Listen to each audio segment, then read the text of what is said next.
I'm feeling a little bit intimidated, mate. I've got like this 13-year-old chest going on. You got this great rug happening, and the beard too, mate. You know.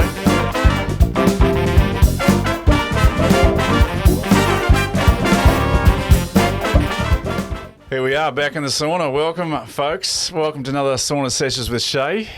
This is a special podcast, this one. In our vision to go worldwide, we thought we'd start in Adelaide with a good mate, Luke Callery. How are you, mate? I'm fantastic, mate. Thanks so much for having me. Did I get that right, Callery? Yeah, perfect, okay. Mate. That's all right. it. Now, mate, before I get stuck into things, I always like to do the honorary ladling, and we'll explain to people why this is a special podcast. So, just so people know at home, we are actually steaming the room up with all this electronic stuff. Some people are going to probably think I'm a freaking idiot for all this electronics that I've got in a sauna, but basically, I had to step it up a notch because Luke. We were talking about green screens and actually going to find a sauna. You couldn't find a sauna, so you decided to build one, mate, or half of one anyway. What was that experience like? A little bit weird. The local gym looked at us sideways when we asked if we could go and use their sauna for a podcast. No one really knew what we were talking about. So I figured we better create our own.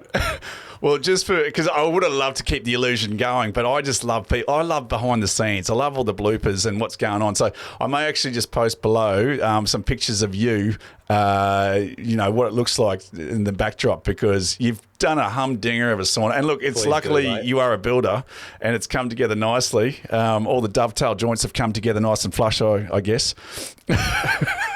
I don't know any other joints, mate. Don't look too closely at the nailing. Now, mate, just for a little bit of an intro, you're the owner of Callery Building, who's a custom renovations and high-end additions to homes. You're the co-founder and the co-host of Build Insights, and you've got a bit of a side hobby where you do Inspire to Explore, which is like an Instagram page of your trips around Australia. Is that right? It is, mate. Yeah, spot on there. So Inspired to Explore has probably taken a little bit of a back shelf lately with everything that's going on work-wise with Callery Building and then starting up Build Insight. Mm-hmm. But we've also got, with my wife Caitlin, we got our own little YouTube channel as well. We basically, our holidays, we pack the ute and the caravan and get as far away from people as possible and tour the country and just document it through video and share it with everyone as well. So nice, mate. Is that your time away? Is that the way to recharge the batteries and, pump yourself back up to get back into all the building stuff? Exactly that, mate. Exactly that. Sometimes you look back at it and you think, geez, you spend that much time still filming and carrying on while you're away, but it actually... We've found it slows you down even more. Yep. You find, like in the early days when you were travelling, you'd go see a cool waterfall or a nice site or something. You'd go see it and you'd be in a rush to get to the next one. But when you really slow up and you're taking the videos and you're taking photos along the way as well, because it takes so much longer to capture the footage, it really actually allows you to, I guess, slow down and take it in even more. Soak it all up. It's been it's been a nice thing to do. There's something nice about that, mate. I was just even talking to my partner before about this. It's just I crave a fire, just sitting around a fire. You know what I mean? Like it's you can spend your whole bloody day in front of the computer and looking at screens, and I've just had to go to the bloody optometrist to get glasses, and I know it's because I'm looking at this shit too much. But there's something about the outdoors, looking at the stars, sitting around a fire with your loved ones, cracking a beer, just the simple shit in life, isn't it? Absolutely, mate. Ultimate relaxation. Yeah.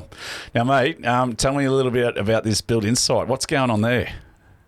I guess it's a fairly new platform. It's a bit of an idea, sort of another couple of builders around the country sort of threw together at the start of the year. I've always had a pretty big interest in videography, I suppose, not by any means producing movies or anything like that, but I like... I guess sharing what we're building day in, day out on site, just sort of more so was doing Instagram updates. I quite like putting together my own little YouTube videos for that as well. And I've kind of had the idea early last year to create my own thing. It was actually going to be originally called Build Breakdown. Myself and my wife Caitlin, we actually started to do our own little logos and stuff for it, but it got a bit too hard just with us on our own. And then I actually had...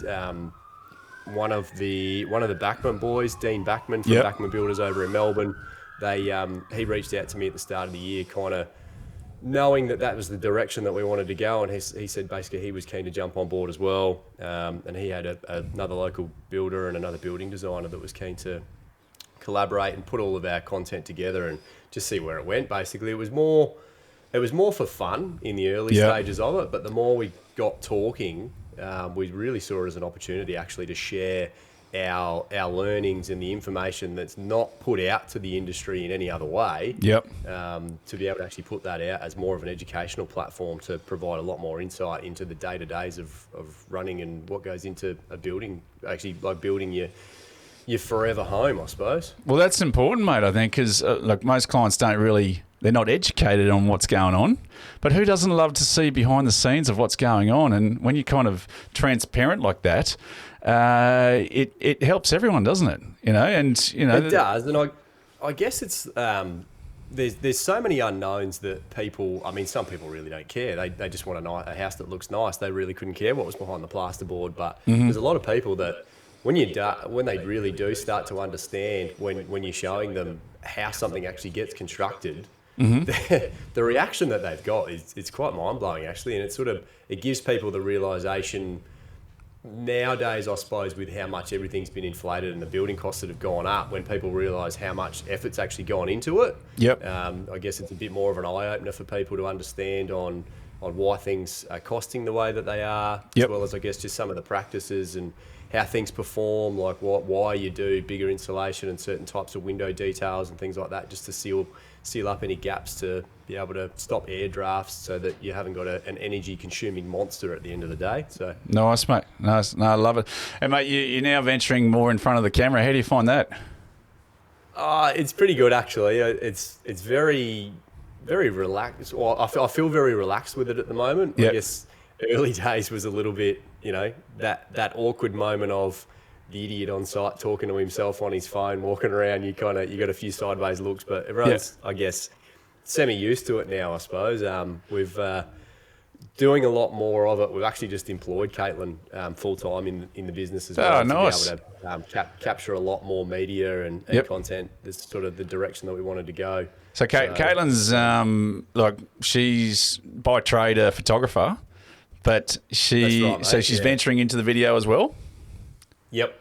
So nice. something very new. There's obviously going to be a lot to learn. Thankfully, I guess filming me talking on site and looking at a few wall frames or some trenches in the ground, it's not quite as stressful, I suppose, as filming a movie or something like that. So we've started simple. Nice, mate. But definitely a little bit different to photography. But I think so far she says she's thoroughly enjoying it. Yeah, so. Nice. And how's the feedback been from the audience? Pretty good. Pretty good all around, actually. Probably, I guess you don't realise until you start to see other people in public and sort of network with other people and realise how many people are watching. Like a good example was actually the last Live Life Build event that we had on the Gold Coast. So just a very quick one, I suppose. Those that don't know, Live Life Build is a coaching platform, coaching and mentoring builders across Australia. We had a live event on the Gold Coast back at the start of the year, and there was a section in one of our sessions where everybody had to stand up and go and talk to someone that you hadn't met before. And this guy beelined me across the room, came over, basically gave me a big hug and said, "Mate, you're winning at social media at the moment. I followed you for so long. Keep doing what you're doing. It's fantastic." Like, that's awesome. So he feels like he already knows you without even meeting. Yeah. Cool so feeling. It was really nice, actually. Mate, what do you think's okay, so just for a bit of a backstory, we've met. I just saw again this big, smiling human being, heart of gold. I think we were on a road trip together. Was it one of the Live Life Build road trips? That was the first one. Yeah. So Drive 23. Drive 23. October last year, I think. Yeah. And we just connected, didn't we? Like there was just something in the air. There was just love at first sight. Sorry, Caitlin, but we just we hit it off really well. And but there's something about the culture and all these builders that you, like if you're part of it, it's infectious, isn't it?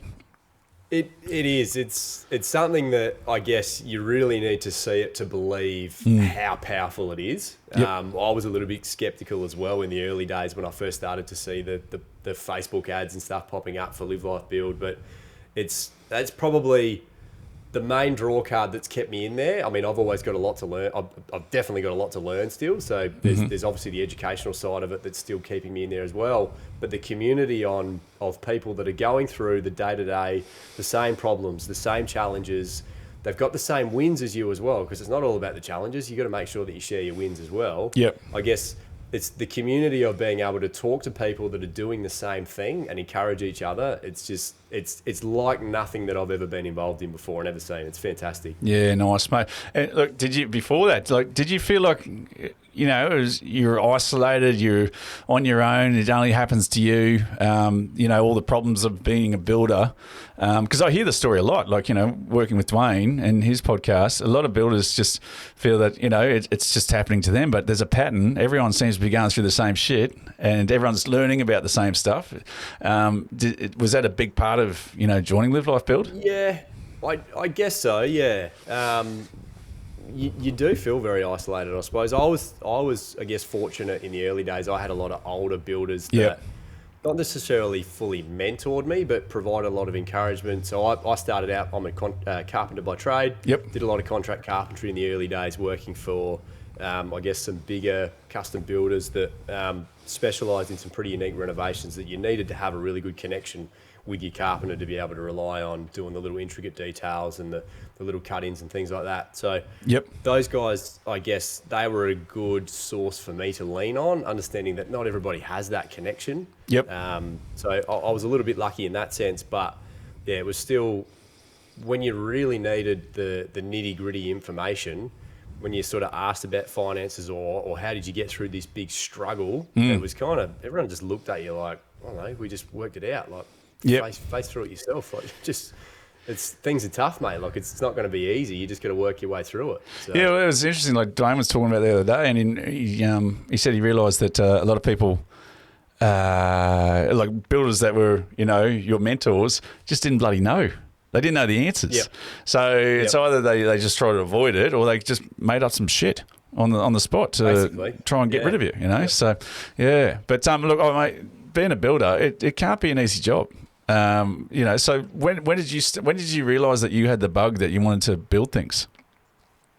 I guess I'm one of the fortunate ones that pretty much from as early as I can remember, I've always wanted to do, not necessarily be a builder, but always loved building stuff. My parents can definitely vouch for it. Any opportunity I got as a young fella, I would pull absolutely everything out of the shed, be cutting up everything and nailing everything together and just making whatever I could. Yep. I don't know whether I always wanted to be a builder. I knew in the early days that that's definitely what I wanted to do. Mm-hmm. I had a little bit of a direction change in my mid-teens when I discovered dirt bikes. Yeah. That took me a little bit of a different direction. Don't know whether that was a good thing. I've got a few injuries that remind me day to day that maybe that was a bad decision. What are some of your injuries, mate? What have you done on a dirt bike? Have you done a backflip? How much time have we got? I haven't done a backflip, no. But as far as listing off injuries, I don't know if we've got enough time for a podcast. But I don't know if you remember. I remember the first guy to do a backflip. And I thought, that guy just must get so much sex. Because I remember him doing it. It was so slow. And he come around and then he's landed it and then jumped off the bike and he was just like, woohoo. Yeah. But it's one of those things. If you can do a backflip on a motorbike, you're doing okay. You're going all right. Yeah, I guess so. It's actually quite terrifying nowadays, though, mate, to tell you the truth. Oh, it must be. Where the level of tricks are now, like triple backflips are now a thing in competition. What the hell? Not a super common thing. There's only a couple of guys that can do it. But it's just, it's terrifying. Like, it's some of the stuff that you watch now, you just think, man, I'm glad that I didn't actually pursue that because I could have been a lot worse off than I am already. What are some of the injuries you've taken over the years, mate, at dirt bike riding? Have you broken wrists? I broke my, broken wrist. Broke wrists in a few places, had a few over the bars. Probably worst combined one was a broken wrist and a few broken ribs together. Yep. I broke my L5, like in my back. Oh shit! Okay. It's a 75-foot triple. Jeez. What else have I done? Legs. Probably one of my worst ones. An embarrassing story. Actually, I won't go into too much detail. But a couple of weeks do go into detail. Yeah. Okay. Well, this is embarrassing. Yep. It's actually at my buck show. We were camping over on the beach, and a mate brought his bike over, and I was just trying to be a dickhead, just trying to show off in front of everyone doing a wheel stand, and come off the back and somehow I actually managed to spiral fracture, broke my tib fib in my left leg. Oh, Jesus. Thankfully, there were no bones that were sticking out, but Yep. it was not a pretty sight when your knee is facing one way and your ankle and your foot falls the other way. So that was interesting. So now I've got a nice titanium rod down the centre of my left tibia that'll stay there with me Oh, for life. jeez, mate. And yet, through all these breakages, you just keep getting back on the bike. Yes. Well, I haven't been back on one since then. That was the last. Okay. Before that, I didn't even have a bike for about 3 years before that. So that's where it really rubbed a bit of salt into the wound. But I'd sort of come to my senses a bit before then. But the occasion was a little bit different. Oh, but, mate. I had a couple of spinal fusions. I've had my L5 and my S1 was my most recent one fused. Thankfully, I never had to have it at the time when I broke my L5, but just over the last, I think it was about 12 years went by before I actually had to get something sorted out, but just nerve pain got too much. Things had moved over time. Yep. Actually had a spinal fusion in my C6-7 in my neck as well. Just had too many head first get-offs, landed on my head too many times, and concussions and neck compressions, and same thing, just a slow build-up of nerve pain over time and holy hell, mate. excess bone growing. Yep. If anyone's experienced nerve pain before, you'll know what I'm talking about. But I do remember, I think it was Drive 23. You were experiencing some nerve problems, weren't you? There was. Yeah, you were in a bit of pain. Because my most recent one was my lower spinal fusion was only I think it was May last year. I've just gone 12 months actually. So that was still a little bit fresh then. So it's thankfully all good now. And look, mate, I'm happy to share. It's between us. Yeah, I'm feeling at my peak fitness at the moment. That's I'm back awesome. on a mountain bike. I'm by no means am I pumping iron, but I'm doing some light weights just to try and build up a little bit of upper strength at the moment as well. And I'm feeling as good as I ever have. It's fantastic. I'm feeling a little bit intimidated, mate. I've got this 13-year-old chest going on. You got this great rug happening, and the beard too, mate. You know, my pecs aren't quite sticking out as much as what I've got on the other side of the camera there, though. It's all happening. Oh, mate, one day. My partner asked me, could I grow a mustache, because her dad was growing one just as a bit of a competition, and literally this is all I get, and down the sides just baby hair. So, mate, you look like you'd fit into any rock concert or your facial hair is exactly like my brother, and what I actually brought on the beard was actually it was a piss take for my brother. I went away with him for 3 weeks. He lives in Townsville. I flew up to Townsville and I jumped in the car with him. We spent 3 weeks up Cape York last year. Yeah, nice. And I shaved the day before I flew up there. It was the last time I shaved. So there you go.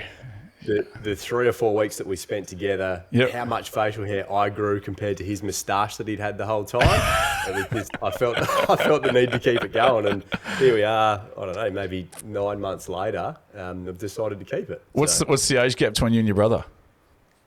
3 years. 3 years, yeah. So you're older or younger?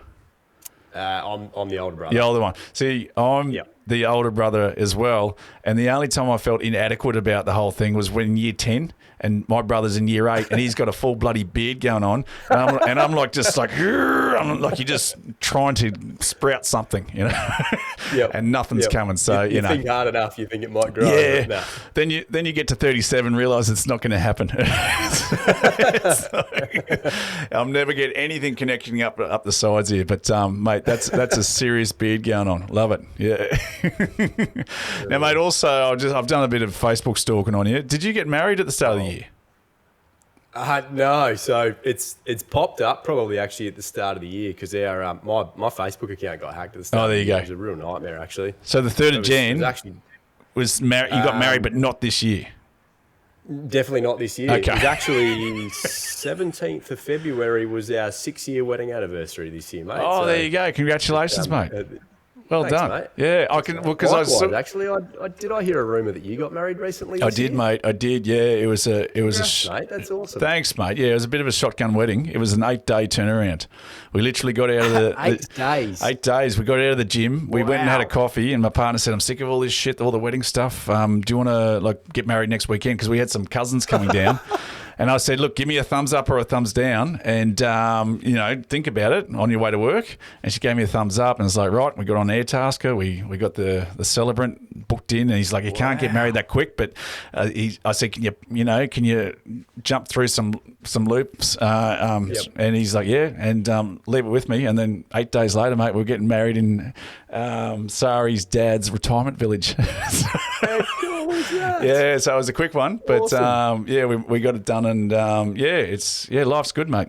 I never thought I'd get married. Mate, that's awesome. The first month I went out with Sarah, I sent her a essay I wrote at university called "In Sickness and in Sickness," and that was my I'm never getting married, and there you go.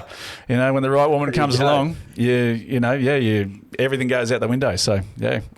How long have you two been together? About 4 years, I think. 5 years. We met just before COVID hit. Yep. Yeah, literally Awesome, 2 weeks before. So we were kind of like sneaking around, when COVID was on. Yeah. Now, mate, what's next for Luke Callery? What's going on? What do you see? Like, because obviously you just to even get on this podcast, mate. You got your finger in 7 pies. How do you deal with everything that's going on at the moment? Just take it day by day, I suppose. Yep. Not overthink anything. Yep. I guess in the early days, I used to work myself up a fair bit trying to take on too much, but now I guess probably the main thing I've done recently is built a really good team at work. Yep. Learnt to delegate, just to, I guess, take a lot of the pressure off of myself. I've never been one to sit around and get bored and whatever. Like I had a sinus infection and I was pretty much over the entire weekend, and I just couldn't bring myself to sit on the couch and feel sorry for myself. So very, very much to Caitlin's surprise, I cleaned the entire house on the weekend. Oh, shit, there you go. Far out. She came home Saturday afternoon and was just basically walking around looking at me sideways going, what's going on here? Did you clean the house? I just couldn't sit still. Catch more sinus infections. Yeah, basically. Clean the shit out, yeah. No, well, that's, I'm kind of the same way. Like, I think if you sit around feeling sorry for yourself, it prolongs the getting better, quicker. Yep. So get up and move, don't overexert, but I think just move and you'll start to feel better. So yeah. But that's good, mate. So you've obviously is Build Insight taking up a lot of your time at the moment? Oh, not heaps. It's been a bit of a roller coaster for the start of Build Insight. We had a really, really good start. So we basically created the platform back in, I don't know, it was mid-January, early February. Yep. Went really good. So, got the domain all sorted, got the website sorted. The website's still being built, but basically did the Instagram launch to start with. Most people spend pretty much all of their time on social media, so we thought we'd start with that. Yeah. And then over the Easter break, the page got hacked. And it was absolutely heartbreaking. Yep. Like the growth that we had on the page so quickly, it was phenomenal. The connections that we were making with people that were reaching out that wanted a little bit to do with it as well, and encouragement, and it was just... So you had to reset, start from... We did try. Yep. Did you have to start from scratch? Yeah. Shit. So we did contact a cyber security mob, and they basically said, look, you can try and get it back if you want. It costs you a heap of money. Chances are whoever's hacked it, they've already deleted the page. Yep. And they were trying to ransom, basically. I'm not sure exactly how it worked, but one of the other guys was getting messages basically saying that, if you pay us X amount, you can have your page back. How much were they asking for? Oh, I'm not sure. I don't think we ended up actually opening the messages. It was just the previews that they could read. So, which apparently that was the right thing to do. Yeah, don't open those links. Yeah. So we've had to start again. So it was all guns blazing, and it was really consuming a lot of everyone's time because it was unexpected how quickly it took off. But now the rebuild is probably going a little bit slower than we liked. We're still, I guess, trying to set up the right processes and systems in the background so that it's not consuming everybody's time, because all of us have still got our own business to run. Yes. Still got families and stuff outside of that as well. So it's, I guess having multiple businesses, you don't want to just be at work all the time. So we're in the process at the moment of actually signing up a VA as well, just to take the pressure off and be able to delegate a little bit. Yeah, nice, mate. Take a bit of pressure off. Yeah, nice, mate. Now, mate, look, obviously you've got a million things going on besides getting out with your lovely wife, Caitlin, and I see you've got 2 dogs too. Is that right? 2 fur babies. We do, mate. Yeah. We do. Where do you fit in the chain of command when it comes to, because with me, it goes the dog, then I come in bronze. I get the 3rd place, mate. Yeah. How does it work? I guess it depends what's needed in the household, I suppose. But most of the time, I'm floating in the background. Mate, do the dogs sleep in your bed?